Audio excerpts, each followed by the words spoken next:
great introduction. I appreciate it. Mhm. So I think the reason why Jesse asked me to come in for this particular, we did this last year. Was anybody here last year? Yeah, Matthew, do you remember what you were here when I don't think so. Jasper, do you remember? Do you remember joining? Yeah. Yeah. Awesome. Very Yeah. memorable. I have one person here. So I think Jesse asked me to come this time because she saw what I was in the middle of on the engineering side. So she explained kind of the combination of exercise science and engineering. And if anybody here is lucky enough to combine their hobby and their profession, then I highly recommend doing so. It's a way to kind of make yourself feel like you're not actually working every day, which is pretty nice. And during this particular time in my life, we just announced last week, we did a little teaser announcement for a product that we're releasing in another week, August 7th. We're the only people who know that outside of my company, so don't go telling everybody, although I'm not Steve Jobs, so it doesn't really matter that much. But so the phase that I'm in, you know, it's pre-order, so we're not going to launch until December. We're in early prototyping phase. And I had a rush of about, you know, these prototypes here, this is just for the mechanical assembly, there's no electronics here. This was about a week and a half, maybe 2 weeks of prototypes. I was moving really quickly, and Jesse thought it would be cool if I can kind of take you through this. And I thought I'd use that as an excuse to go over one of my favorite topics in the world, cognitive biases, and how that impacts your engineering. And so I'll go through my favorites here, and maybe how to avoid them. So first, here's some prototypes, and I'll take you through them really quickly. How much time do we have? 20 minutes. Cool. So I'll go very quickly. On the left, I was testing a version of our product that has a parallel spindle, meaning the spindle is turned sideways, the string comes out of it, but I have to turn the string 90 degrees because, as you can see, it rotates the opposite direction, right? It sounds pretty terrible, doesn't it? And that means that the sensing that goes on here isn't going to work very well. So I simultaneously prototyped a version with a perpendicular spindle, right? Sounds a lot smoother, a lot cleaner. Unfortunately, it's a lot taller. And this little part here does 3D sensing, and we want that to be nice and low to the ground to increase the sensing volume. And so I kind of went back and forth in these prototypes. I tried to make this one better. You can see, a little smoother. Still a little more rough, a little bit more string tension if you measure the actual grams of tension on here. A little bit more than this one. So I ended up abandoning this one, and I iterated on this model. So I made it a little bit smoother. I tried different wires. I tried different springs, as you can see. The spring is inside of here. This one's much fatter, which means the spring tension's higher. It's a lot smoother.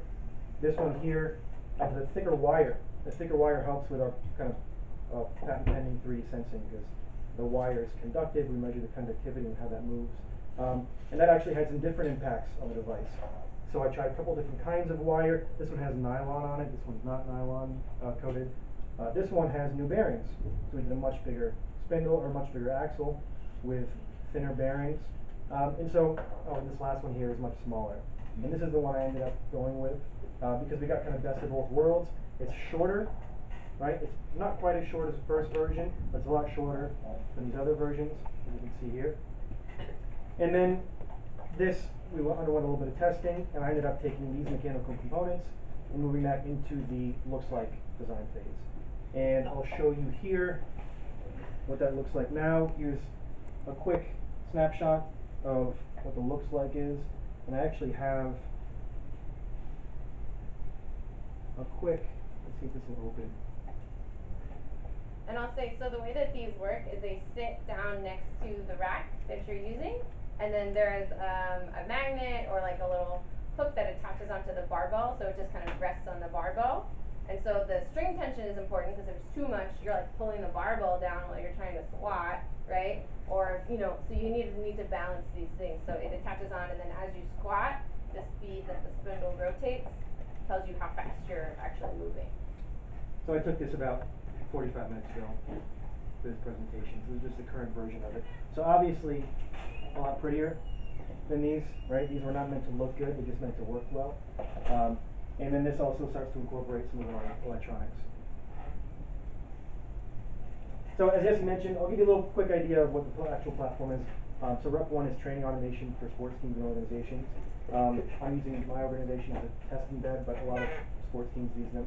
And they'll hook up 20, 40 of them in a weight room and we have an iPad app that goes on each training station, and a coaching portal that's React. It's on the browser, and they use that to upload rosters and workout programs. So that'll give you a quick idea. Any questions about these prototypes quickly before I move on to the actual presentation? Cool. All right, so this is, as I mentioned, one of my favorite topics, and that is cognitive biases. In my company and the people who I work with, I make sure that we try to maintain a certain level of objectivity, because without that, iteration, prototyping, ideation, brainstorming becomes a little bit more difficult, especially with more people.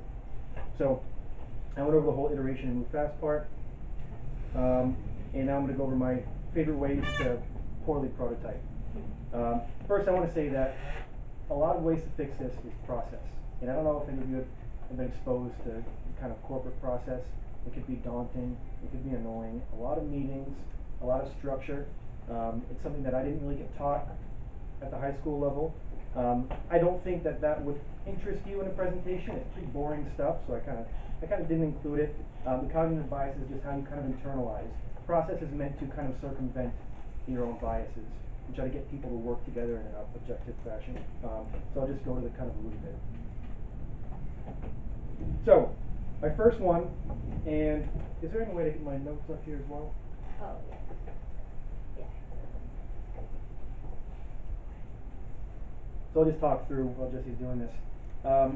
So the first one, and I think one of the most pervasive biases, is anchoring and confirmation bias.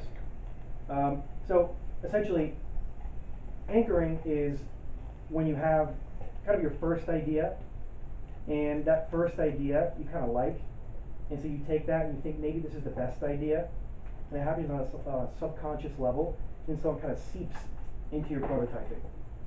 Confirmation bias is a little bit different, and this is, I believe, a little comic on, oh, this is anchoring right here. So there's this is based on some research. Think of a 2-digit number. The person who thinks of 11 ends up saying, so how much will you bid for this wine? The person who thought of 11 first would bid 30. The person who thought 99 first would bid 80. The first thought that comes into your head tends to anchor you in a certain way in the upcoming ideas, right? That's a big bias that has a lot of issues with it, and you want to kind of avoid that. So how to not do that? So one thing that's important to do in any prototyping phase, and this is for hardware and software, is make a list of assumptions. And this is really useful for when you're trying to figure out if your product is actually useful to the people who are going to use it. So make a list of assumptions, and take these assumptions and form a hypothesis about how each of one of your assumptions could be wrong. And that's a cool thing to go through, because then you could say, wait a second, this one right here, this assumption that I thought was true, right, that I initially thought when I started this project to be right, sounds particularly susceptible to be wrong. Then you test those ones, the ones that are particularly susceptible, and you see if your ideas break. Do you have an example? So, yeah, I first, when I started this, I thought, you know what, I could simplify this a lot if I just don't include, this is kind of a hard thing to explain, but on the other side of this, you can hear this scrapey sound, right? It's because the spring only has one cap on it. The other side of the spring is rubbing against the bottom of this. I thought I could save time and money if I didn't put that in. I figured I'd test it. Turns out I was wrong. It sounds terrible, right? There's really no way to do that well. So I tested that, figured out I was wrong, and I kind of moved on. This one sounds better strictly because I put that cap on the spring, right? So try not to anchor yourself to your initial ideas, or else that could have buried me further down the line, right? And try to be a blank slate. That helps. Try to go into a process without any preconceived notions. So, another good one is sunk cost fallacy. So, you can see there's a dog who thought they left their bone over here, and, they started digging, and sunk cost, they keep wanting digging, they want to keep digging, and then before you know it, they're a mile underground, there's no bone, right? So, sunk cost fallacy, a lot of the time, people think I spent a lot of time, my employer spent a lot of money on me working on this thing, I can't abandon it. And that happens a lot, and a lot of the time, it's a big downfall for a project. And you want to abandon something at the right time. You don't want to abandon it too early. You want to kind of see its way through. So here's a few how-to-nots. So you want to regularly assess the viability of the current path for prototyping. So regularly meaning on a consistent basis, sometimes quicker. If I'm doing this, if I went through 8 prototypes in 10 days, then I want to do this every day. I want to see, is my current path worth it? Am I going to spend 2 days, which is 1/5 of my prototyping time, on this thing if this is a dead end, right? If it is, then I kind of want to drop it. Keep a pros cons list of every design, and you want to update that as you go. So if I'm doing something and I'm saying, you know what, this little rabbit trail that I'm going down, it actually turns out there's more cons here than I thought. So maybe I should just drop that. And then be ruthless. So be ruthless with your ideas. So if you see an idea that you liked, and it turns out that idea is not that good, it's fine. Trash the idea. Admit the idea sucks, and kick it to the curb, right? And then move on. I like to call that kill your babies. Yeah, that's a big one. Figuratively. Your baby ideas. Yeah, kill your Not baby actual. ideas. So the backfire effect. So the backfire effect is if you have a prototypical stubborn person that you've had to work with, they usually succumb to the backfire effect. So this is a little cartoon. This guy's headed towards a cliff, and he's blindfolded, and he doesn't want to admit it. So somebody tells him, hey, you're headed towards a cliff. He says, I'll show you. And then he just walks right off the cliff, right? So that's a metaphor for your prototype, okay? If you are metaphorically walking towards a cliff, and somebody tells you, hey, I think this is a dead end, try not to dig in, all right? So here's the how-to-nots. When somebody tells you you might be wrong, instead of first disbelieving, and this is an important one not just in prototyping, but in life. If somebody tells you something, and they think you're wrong, don't just immediately dig in. First figure out how the other person could be right. Even the most ridiculous suggestions. First, the very first thing you should do is say, could that be right? And then just go through that kind of thought experiment. You have to recognize your ideas are not you, right? You are not your ideas. Your ideas just came out of your head, right? They exist in this little bubble that you're holding in your hands. And then you can just pop that bubble at any time. You're not any less because of it. If somebody tells you that idea is not good, evaluate whether or not you think that's true, and don't let it hurt you personally. It's not a personal attack, it's just engineering. You gotta get on with it, go to the next idea. And as usual, keep an open mind. The framing effect. This is a powerful one. This has a lot to do with manipulation, whether or not it's purposeful or not purposeful. Any Dilbert fans out there? I'm gonna go ahead and say there's no Dilbert fans in high school. Yeah. But once you get into I know what it is, I just wouldn't say I was become a fan. well, look up Dilbert. You probably still won't be a fan. Dilbert is more for people who have cubicles and work in offices. Eventually, when you do that, you'll probably get it. But this little comic is interesting. So the boss is trying to frame a promotion as in, here, I'm going to show you pictures of people getting attacked by bears, right? So that way, you go into this promotion thinking, well, at least I'm not getting attacked by bears, right? So the framing effect has to do with context, and not all context is good. So if you go into a situation framed with poor context, for example, if you just got broken up with by your girlfriend or boyfriend, and you go into a situation with that framing in mind, right?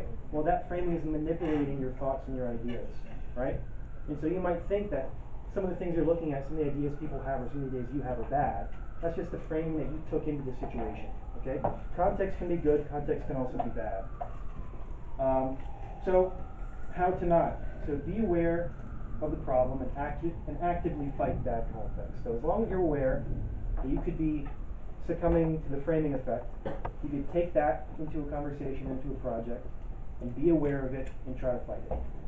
And structured brainstorming is really useful, and that's where process comes in, especially in the prototyping phase. That can help you, a lot of the time in the professional setting, it's encouraged to have brainstorming in different rooms than where you're normally at. If you have a meeting room or a conference room, take the brainstorming somewhere else.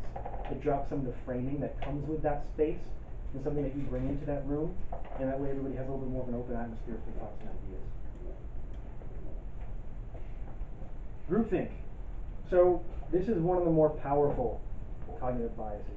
There's actually a really good, I think it was Radiolab podcast on groupthink. It was actually in New York City, about just when you're with a group of people, and it could be a large group of strangers.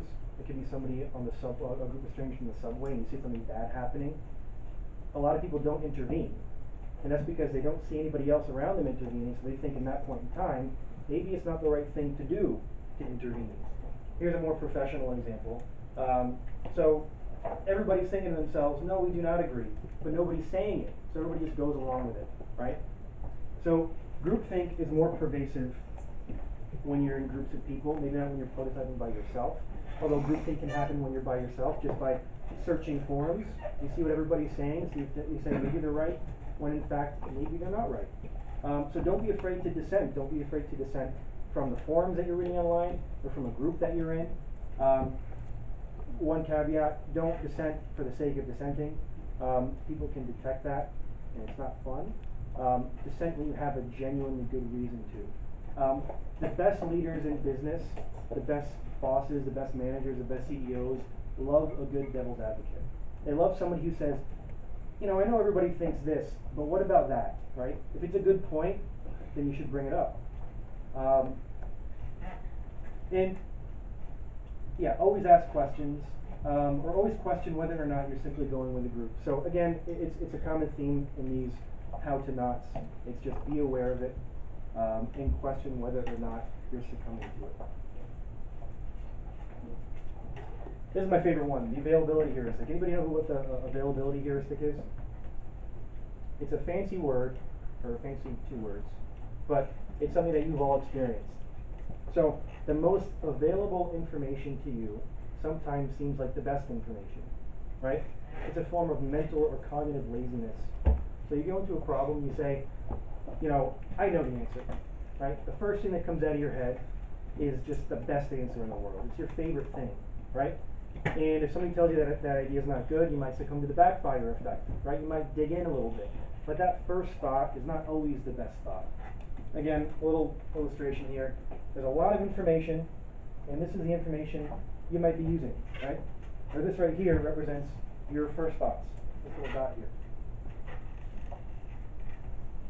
So how to not succumb to the availability heuristic. So recognize that the first or the easiest or the most available idea won't necessarily be the best idea or the right idea.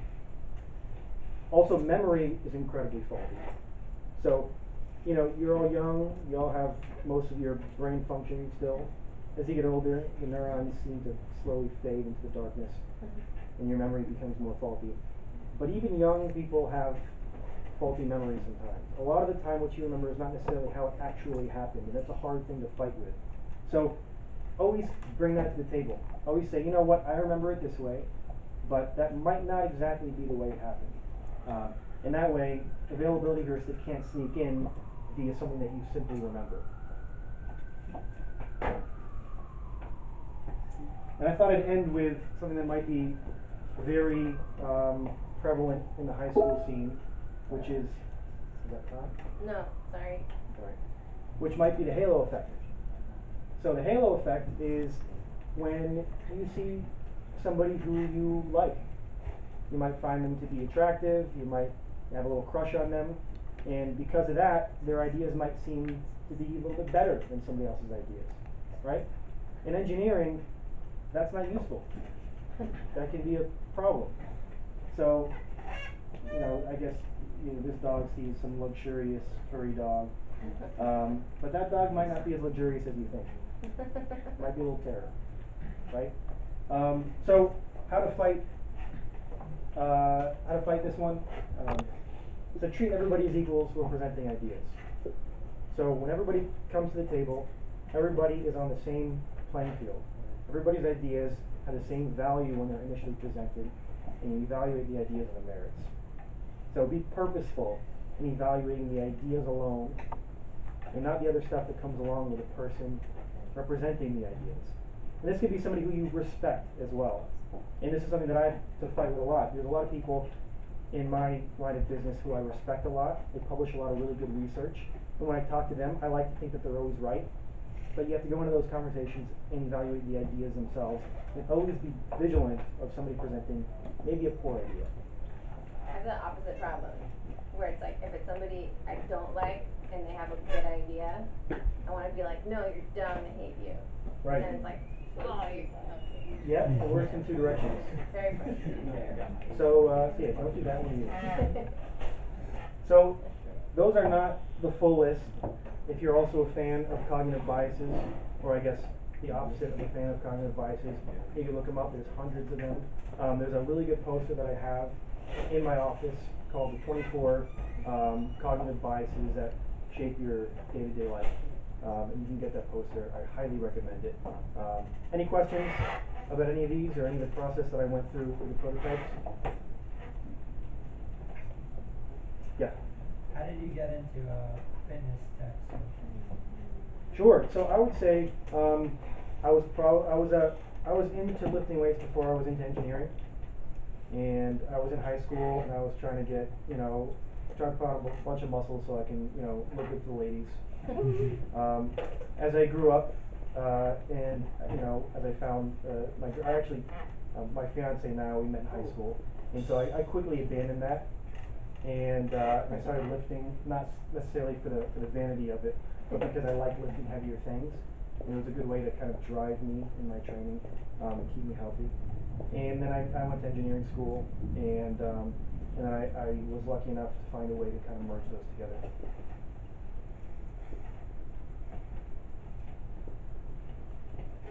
Any other questions? Have you ever tried to invent something? You have a problem in your life, so you can solve with technology?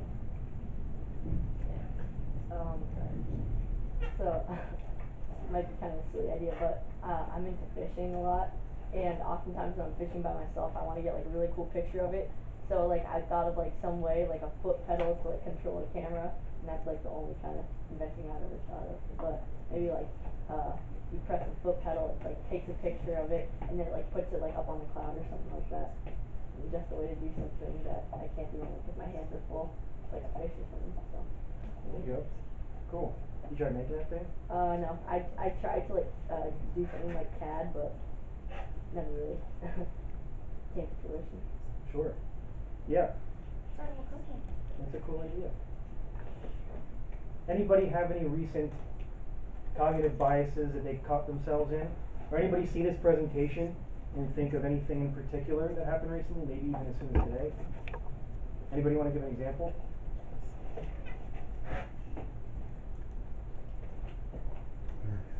You have one? Yeah, I mean, like, I remember, I was a blue stamp student here a couple of years ago, and I remember, like, there was one time where I was working on a bug, and I'm like, okay, it's a wiring problem. So I checked my wires, and I checked them again, I kept checking them, and since that was my first thought, I just stuck in, and I knew it was a wiring problem. But then, like, it turns out, like, it had nothing to do with the wiring, it was something else completely, but I sort of, like, anchored myself in with that. Right. With that first idea. It's a great example of anchoring.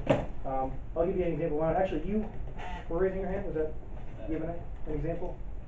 Stretching, sore shoulder. I'll give you an example of my own. It happens a lot in our meetings. I'll come into a meeting with an idea that I like, and I'm lucky enough to work with some really talented people who are professionals at what they do. One of them is a product designer. His name is Logan.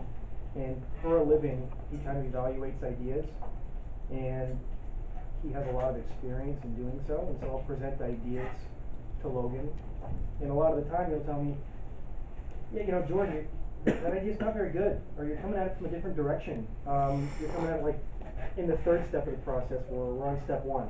And I want to say to him, I like this idea. I thought it's really good, and you kind of just stepped on my dreams a little bit. But I have to kind of step back and say, okay, does he have a point? Is my idea really not that interesting? Am I proposing at the wrong time? Right? These are all biases you bring into a conversation, and on a daily basis you kind of have to fight. What's the one where it's like your first idea you think is the best? What's that one called? Availability? So yeah, that's the availability heuristic, your availability bias. That might also apply to the first result in Google. Right. May or may not be the most applicable? Well, Google is replacing a lot of our initial thought processes.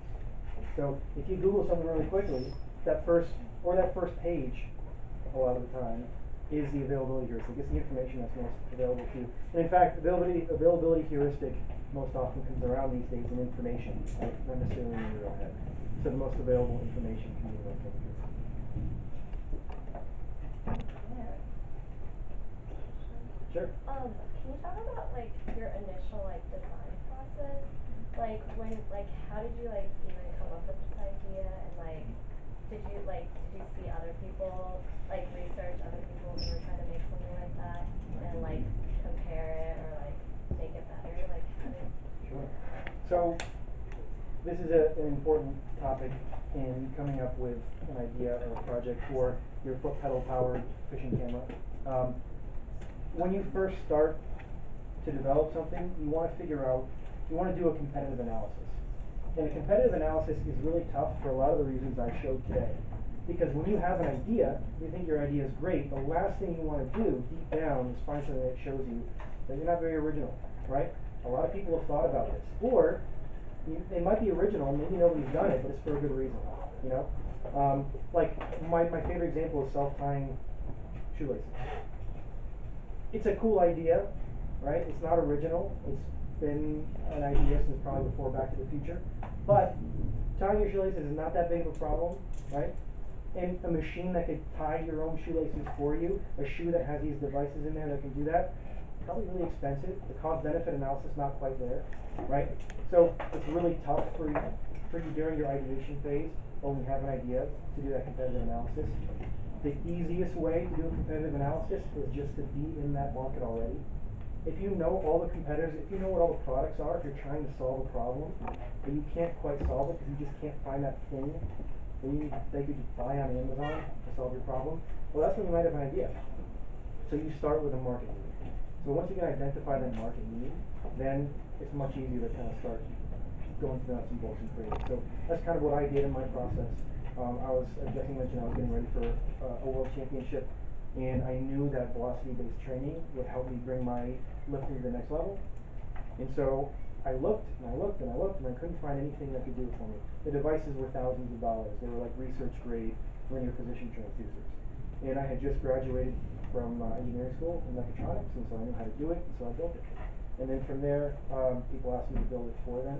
It started as an open source project, and then the rest is kind of history. So if you start with that market need, and you start with that competitive analysis, it's much easier to come up with good ideas. That was a good question. Ooh, we have time for one more question? Anybody? What advice from your experience, like one advice that you would put on the top of all the advices you have given for everyone here out of today's talk? The number one advice ever. About like creating your own product and Yes. company and stuff? Yeah. So specifically in creating something, Yeah. let me think. These are particularly tough questions because once I say my favorite thing, it's out in the world now, and I have a bunch of little impressionable ears. You know, I would say my one piece of advice, and the reason why I was excited to give this presentation to a bunch of youngsters, is because I think if you can nail down the idea of working around these cognitive biases from the very beginning, it can be incredibly impactful in your career. Acknowledge that they're real. Acknowledge that you are fallible. Your ideas are not gold. Your ideas are not you. You should always maintain some objectivity. And in the end, you know, there is generally a right and wrong, right? There is a good idea and there is a bad idea. There is a best idea. There is some version of this thing in some parallel universe, right? Dr. Strange saw 14 million of these devices and one of them's the best, right? And so I'm trying to find that one. I'm trying to get as close as I can. And the only way you can really do that, the only way you can really get there, is by being as objective as you can. I hope that was a good superlative answer. Cool. Yeah, I say the same things to my students at college where it's like, you are not your idea, and you can critique your ideas without critiquing yourself. Yeah. Great advice.